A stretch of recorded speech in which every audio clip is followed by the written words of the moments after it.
Hello and welcome to the class. आज हम पढ़ेंगे that is what order fifth का हम रूल 21 से लेके और हमारा 30 कवर कर लेंगे। उसके साथ साथ दो रूल्स और हैं जहाँ पर समन की बात हुई हुई है, तो वो भी हमें आज कवर करना है। एंड तक देखना वीडियो को, एकदम हमारा ऑर्डर फिफ्थ क्लियर हो जाएगा। जो इंपॉर्टेंट चीज़ें होंगी वो मैं अंडरलाइन करके इसमें मैंने आपको दे दिया और नोट्स आपको मैं टेलीग्राम पर शेयर कर दूँगी। लेकिन before I start I want to tell you about Unacademy. Unacademy is providing you special classes along with plus classes. तो प्लस क्लासेस में सब्सक्रिप्शन लेने के लिए आपके पास बहुत बेनिफिट्स हैं और उन बेनिफिट्स के साथ साथ आपको बहुत सारी चीज़ें भी मिल रही हैं। जैसे अभी अनअकैडमी ने ऑफ़र निकाला हुआ है कि अगर अभी आप लोग सेलेक्ट करते हैं अनअकैडमी को तो आपको 1 साल का सब्सक्रिप्शन लेने पर 2 महीना फ्री मिलेगा। इसी तरीके से और बहुत सारी चीज़ें हैं जो अनअकैडमी आपके लिए करता रहता है। जैसे if you apply my code तो आपको 10% डिस्काउंट मिलता है। ARCHNA 6 अक्षर का यह नाम है। यहाँ पर ARCHNA है। इफ़ यू अप्लाई दिस तो आपको 10% का ऑफ़र मिलता है, 10% का डिस्काउंट मिलता है। बेनिफिट आपके पास क्या क्या है, आप घर पर बैठ के अपने लाइव कंफर्ट से पढ़ते हो। अनलिमिटेड एक्सेस आपके पास है सभी कोर्सेज़ की। अनलिमिटेड एक्सेस से मतलब ऐसा नहीं है कि अगर आपने कुछ कोर्स सोच कर के लिए ध्यान में कर लेकर के अगर आपने कोई सब्सक्रिप्शन लिया है तो उसका मतलब आप वही देखो। आप जितनी भी प्लस क्लासेस चलती हैं सबको आप देख सकते हो। इसके अलावा आपको अच्छे से पता है कि एक्सॉस्टिव कवरेज होता है सिलेबस का, लाइव टेस्ट सीरीज़ होते हैं, स्टडी मटेरियल आपको PDF फॉर्मेट में मिलता ही रहता है। रेगुलरली आपकी डाउट क्लियरिंग सेशंस भी होते हैं। स्पेशल क्लासेस रोज़ चलती हैं जिसको मैं आपको बार बार बता रही हूँ। आप इसको मिस मत कीजिए इस अपॉर्चुनिटी को। आपके पास बहुत सारे अच्छे अच्छे एजुकेटर्स आपको पढ़ा रहे हैं, यहाँ पर लाइव जाकर आपको पढ़ाया जाता है और बहुत बेनिफिशियल है आपके लिए क्योंकि क्विज़ भी डेली ही होते हैं। और भी इनके क्विज़ेस के अलावा भी आपके अलग अलग सब्जेक्ट्स, चाहे वो इंडियन कॉन्ट्रैक्ट एक्ट हो, चाहे स्पेसिफिक रिलीफ एक्ट हो, चाहे आपके जितने भी इंपॉर्टेंट जिनको भी आपको लगता है कि टिपिकल है, हमें समझ में नहीं आ रहा, each and everything is going to be comprehended. Like each and everything, each and every word of the act where acts will be explain to you. तो आपके लिए बहुत बेनिफिशियल है। आप इस अपॉर्चुनिटी को मत खोइए। सिर्फ अर्चना एग्जाम लगाने से आपको एक्सेस मिल जाएगी। बैचेज़ हैं अलग अलग। अनिल खन्ना सर के द्वारा एक बैच शुरू कराया जाएगा 15 जून से। एक बैच 5 मई से शुरू हो चुका, एक 15 मार्च से शुरू हो चुका है और एक 9 जून से। तो सभी आपके लिए बड़े इंपॉर्टेंट हैं और आपके लिए बहुत हेल्पफुल होंगे। इसके अलावा प्लस क्लासेस चल रही हैं 7 जून से 13 जून के बीच में, अनिल खन्ना सर के द्वारा चलाई जा रही हैं, जिनके अंडर 300 से ज़्यादा लोग जज बन चुके हैं। इसके अलावा अगर आप सब्सक्रिप्शन के लिए जाते हो तो आपको क्या क्या बेनिफिट है, आपको ये देखो कितने कितने एफिशिएंट कॉस्ट पे आपको जो है कोर्स जो है अवेलेबल कराया जाता है। 12 मंथ्स, 18 मंथ्स, 14 मंथ्स या 24 मंथ्स के लिए अगर आप जाते हो तो ये आप इंस्टॉलमेंट पे भी जा सकते हो, मतलब EMI के थ्रू पे भी you can go. Archana code लगा देना, that is you will get 10% of. तो दीज आर द बेनिफिट। कैसे करोगे, इस तरीके से जब आप देखोगे अपना जुडिशरी गोल सेलेक्ट करोगे तो यहाँ पर आपको अपना यहाँ पर लगाना होगा कोड, दैट इज़ ARCHNA। आप अप्लाई कर दीजिएगा और आपको 10% जो है वो ऑफ मिल जाएगा। मैंने आपको बता ही दिया कि इतना सारा ऑफर अभी चल रहा है। 12 मंथ के सब्सक्रिप्शन पे 2 मंथ का सब्सक्रिप्शन फ्री है, 18 मंथ के सब्सक्रिप्शन पे 3 महीने का सब्सक्रिप्शन फ्री है, 24 मंथ के सब्सक्रिप्शन पे 4 मंथ का सब्सक्रिप्शन फ्री है। These are all the benefits you are getting. तो अगर आपको इन बेनिफिट से अछूता नहीं रहना है तो फटाफट जाइए सब्सक्राइब। हाँ जी, तो ये है service of summons in special cases. मतलब कि कुछ स्पेशल केसेस होंगे, अभी पढ़ेंगे कौन कौन से स्पेशल केसेस हैं जहाँ पर समन की सर्विस कैसे होगी, उसके बारे में आज हमने पढ़ना है। तो रूल 21 से लेके और रूल 30 तक ये कवर किए गए हैं और इसके साथ साथ सेक्शन 28 और सेक्शन 29 भी है। तो फटाफट देखते हैं। आप मेरे साथ बस उन बातों को सुना जिनको मैं इंपॉर्टेंट कहूँ, क्योंकि बहुत सारे रूल्स हैं और एज ए ह्यूमन बीइंग हम सबको याद नहीं कर सकते हैं। कर सको तो वेल एंड गुड है, बहुत अच्छा है। नहीं कर सको तो जिन बातों को मैं ध्यान से आपको बोल रही हूँ याद करने के लिए, समझने के लिए, उनको आप समझ लीजिए। तो पहला 21 रूल है जो ये कहता है कि जब कभी डिफेंडेंट वहाँ नहीं रहता है जहाँ पर कि कोर्ट जुरिडिक्शन है, कोर्ट का जुरिडिक्शन है, कौन सी कोर्ट, जहाँ जाके प्लेंटिफ ने प्लेंट जो है दाखिल करी है, तो सूट तो वही इंस्टीट्यूट होगा। डिफेंडेंट वो कोर्ट के जुरिडिक्शन में रहता नहीं है तो क्या होगा, तो कह रहे service of summons where defendant resides within jurisdiction of another court. तो उस केस में क्या होगा, उस केस में पहली बात तो दोनों चीज़ें कंसिडर करेंगे। एक तो ये चीज़ कि अगर कोर्ट ऑफ जुरिडिक्शन नहीं है लेकिन स्टेट सेम है, ठीक है। जैसे अगर A व्यक्ति है, ये B कोर्ट में जाके केस इंस्टीट्यूट करके आता है, तो जो डिफेंडेंट है, जो कि डिफेंडेंट हमारा डी है, वो सी कोर्ट में रहता है। ये जो बी और सी कोर्ट हैं, अगर ये एक ही स्टेट में आती हैं तो वो केस में क्या होगा, और अगर ये सी, ये जो कोर्ट है, ये सी वाली कोर्ट, ये अगर किसी और स्टेट में रहती है तो उस केस में क्या होगा। बहुत सिंपल शब्दों में आपको बताती हूँ। वहाँ पर पहली बात तो समझिए, जब कोर्ट का जुरिसडिक्शन नहीं है तो सीधे ये डिफेंडेंट को समन नहीं दे सकते। समन कहाँ जाएगा, ये कोर्ट के पास जाएगा जिसके कि जुरिसडिक्शन में डी रहता है, चाहे विद इन द स्टेट हो चाहे आउटसाइड द स्टेट हो। लेकिन जब विद इन द स्टेट हो तो उस केस में हाई कोर्ट समन किस तरीके से जाएगा, कौन सी पोस्ट के थ्रू जाएगा, ये अंडरलाइन किया है ना मैंने, ये सब बहुत ध्यान से सुनना। कौन सी कोर्ट में जाएगा, मतलब किस कोर्ट के पास, कैसे, कौन से मैसेजेस के थ्रू जाएगा, ईमेल के थ्रू जाएगा तो, कोरियर के थ्रू जाएगा तो, कौन सी सर्विसेज के थ्रू जो है डिफेंडेंट तक मैसेज पहुंचेगा, समन पहुंचेगा, वो सारे रूल्स हाई कोर्ट डिसाइड कर सकते हैं, हाई कोर्ट डिफाइन करते हैं। ठीक है, समझ में आ गई, विद इन द स्टेट है। लेकिन अगर अदर हाई कोर्ट है, दूसरे स्टेट में अगर जा रहा है समन, तो उस केस में वहाँ पर जो रूल एप्लीकेबल होते हैं वो रूल चलेंगे, क्योंकि यहाँ पर high court can not make rules for another high court. ठीक है, क्लियर हो गया। तो समन तो जाएगा, किसको जाएगा, सीधे डिफेंडेंट को नहीं जाएगा, कोर्ट को जाएगा जिनके जुरिसडिक्शन में डिफेंडेंट आता है। लेकिन विद इन द स्टेट है तो रूल्स को हाई कोर्ट बना सकती हैं जैसा भी चाहें, लेकिन अगर दूसरा हाई कोर्ट है तो वो उनके लिए रूल्स नहीं बना सकते हैं। सेक्शन 28 जिसको हमने अपने ऑर्डर 5 के रूल 21 के साथ ही पढ़ना है, कहता है service of summons where defendant resides in another state. तो जब दूसरे स्टेट में रहता है तो वो स्टेट में, आपको बता ही दिया, कोर्ट के पास जाता है समन। ठीक है, वहाँ पर जो, यहाँ पर देखो क्या लिखा है, prescribed by rules in force in that state. तो जहाँ पर जो भी हम जिस स्टेट में भेज रहे हैं उस स्टेट में ऑलरेडी वहाँ की हाई कोर्ट ने कुछ रूल्स बनाए होंगे, तो उसी रूल्स के हिसाब से उस कोर्ट को चलना पड़ेगा ना, जिसके पास हमने अपने समन को भेजा है, तो फिर वो उसी के अकॉर्डिंग चलेंगे। ये बात यहाँ पर कहते हैं। द कोर्ट अगर to which the summon is sent shall upon receive thereof proceed if as if it had been issued by such court. और अगर हमने सिंपल सी बात करनी है कि अगर जब कोर्ट हमने भेजा, सी फॉर इंस्टेंस वही पहले वाले को कैरी फॉरवर्ड करते हैं, सी कोर्ट को बी कोर्ट ने समन भेजे हैं, तो सी कोर्ट क्या करेंगी, बिल्कुल ऐसे ही समन भेजेंगी जैसे कि वो उनके द्वारा ही इशू किए गए हैं।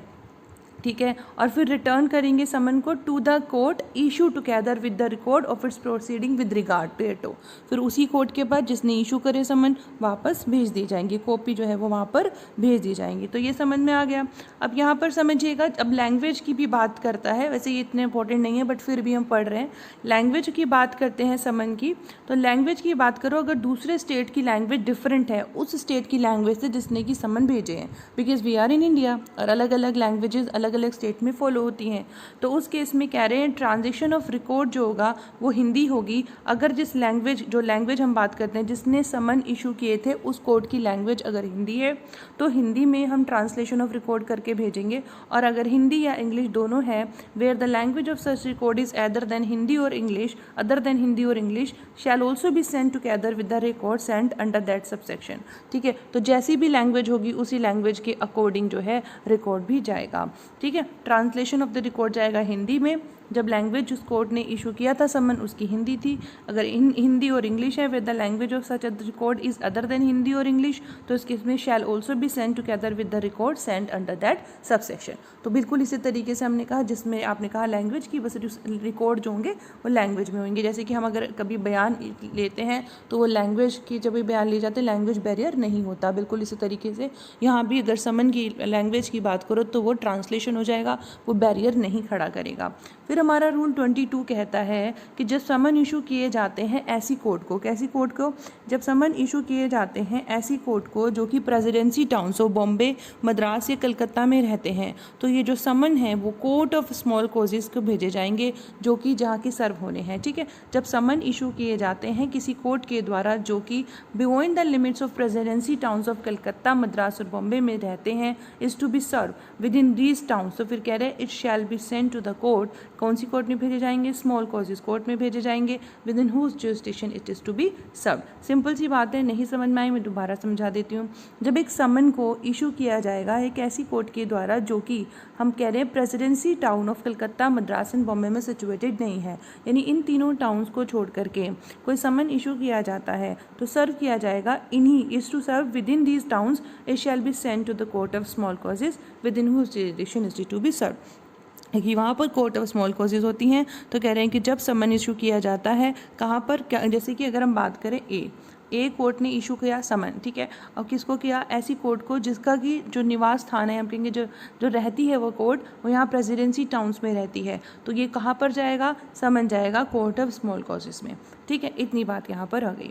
फिर आता है rule 23, the court to which a summon is sent under rule 21 और rule 22 shall upon receive thereof proceed is had been issued by such court. बिल्कुल ऐसे ही प्रोसीड करेंगे जैसे कि कोर्ट ने खुद ही इशू किया है वो समन, वो मैंने आपको भी बता ही दिया।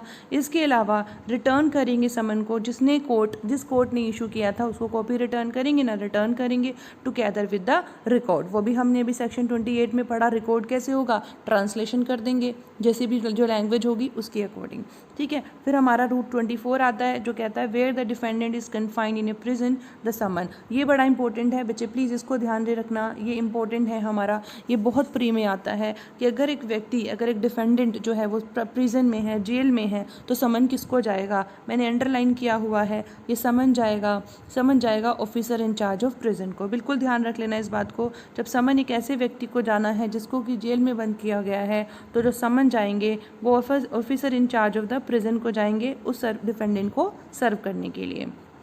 बाकी सारी चीज़ें वही हैं कि पोस्ट के थ्रू जाएगा, हाई कोर्ट रूल बनाएंगे, ये सारी चीज़ें मैं आपको पहले ही बता के आ गई हूँ, तो मैंने इसलिए आपको कहा था कि समझ लो इसको, पहले ही बार बार पढ़ने को मिलेगा कि पोस्ट के थ्रू भेजना है, कोरियर सर्विस के थ्रू भेजना है, वो हाई कोर्ट अप्रूव करते हैं, ईमेल के थ्रू भेजना है, फैक्स के थ्रू भेजना है, लेकिन जाएगा किसको, जो officer in charge of prison है उनको जाएंगे। आता है सेक्शन 29, तो सेक्शन 29 कहता है सर्विस ऑफ फॉरेन समन्स, यानी कि जो फॉरेन कंट्री में समन भेजने तो कैसे होंगे, कह रहे हैं कि सर्विस ऑफ फॉरेन समन कैसे इफेक्ट होगा, by sending them to the courts in the territories in which the provision of this code apply and served as if they were summons issued by such courts. मतलब अगर कोई भी court है जिसको हमने भेजना है, हमें अच्छे से पता है जब भी अगर कोर्ट का जुरिसडिक्शन नहीं होता और डिफेंडेंट कहीं और जाके रहता है तो उस केस में वहाँ की जो कोर्ट एप्लीकेबल होती है उनको जाता है। In the same way foreign summon भी ऐसे ही जाएंगे, जहाँ पर ये कोड एप्लीकेबल नहीं होता उस केस में उन कोर्ट को पास जाएगा जो कि कोर्ट वहाँ पर जुरिसडिक्शन रखते हैं,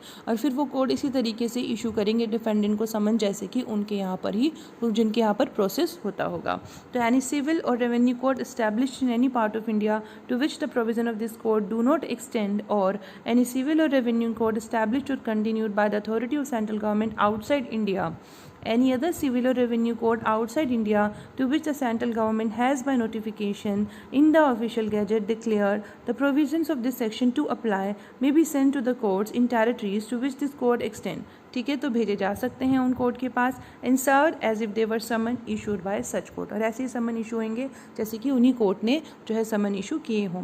अब हमारे पास रूल 25 होता है। रूल 25 हमें क्या कहता है, रूल 25 कहता है कि जब डिफेंडेंट आउट ऑफ इंडिया जाके रहता है और कोई एजेंट अगर ऑथोराइज नहीं होता है इंडिया में उसकी जगह पर उस समन को एक्सेप्ट करने के लिए, तो समन जो होते हैं वो डिफेंडेंट को जहाँ पर वो रह रहा है वहीं पे एड्रेस होंगे और उसको पोस्ट के थ्रू, कोरियर सर्विस के थ्रू, फैक्स मैसेज या इलेक्ट्रॉनिक मेल सर्विस के थ्रू या जो भी अप्रोप्रिएट मीन्स होगा उसके थ्रू भेजे जाएंगे। अगर पोस्टल कम्युनिकेशन है between such and such place with the court is situated तो फिर पोस्टल सर्विसेज के अकॉर्डिंग भेजे जाएंगे। ये सारी चीज़ें वही हैं कि हाई कोर्ट जिसने बनाया वो उसके अकॉर्डिंग रूल डिसाइड करके भेज दे देंगे। फिर उसमें दो प्रोवाइजो दिए हैं कि जहाँ पर डिफेंडेंट रिसाइड करता है बांग्लादेश में या पाकिस्तान में, तो समन जो होंगे टुगेदर विद ए कॉपी के साथ में जो समन किए जाएंगे डिफेंडेंट को to any court in that country not being the high court having jurisdiction in the place where the defendant resides, तो provided that where any such defendant resides in Bangladesh और पाकिस्तान,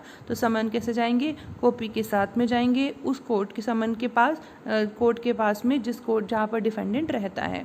ठीक है, और अगर वो व्यक्ति जो कि जिसके पास समन जाना है वो पब्लिक ऑफिसर है बांग्लादेश का या पाकिस्तान का, जो कि बांग्लादेश या पाकिस्तान की बात करो मिलिट्री नेवल सर्विसेज के रिलेटेड नहीं है, बल्कि इनके अलावा कोई और ऑफिसर है या फिर कोई सर्वेंट है रेलवे कंपनी का, लोकल अथॉरिटी का इन दैट कंट्री, समन जो होंगे वो कॉपी के साथ भेजे जाएंगे to be sent for the service on defendant ये such officer authority in that country as the central government may by notification in the official gazette specify in this behalf. यानी अगर कोई व्यक्ति उस किसी गवर्नमेंट की, कौन सी गवर्नमेंट, या बांग्लादेश और पाकिस्तान की गवर्नमेंट की बात है, वहाँ पर कोई पब्लिक ऑफिसर है तो वहाँ पर जो ऑफिसर होगा उनका जो इंचार्ज होगा मतलब ऑफिसर का, तो अथॉरिटी जो होगी जिसको सेंट्रल गवर्नमेंट कहती है उनके पास नोटिस जो है वो जाएगा, समन जो है वो जाएगा।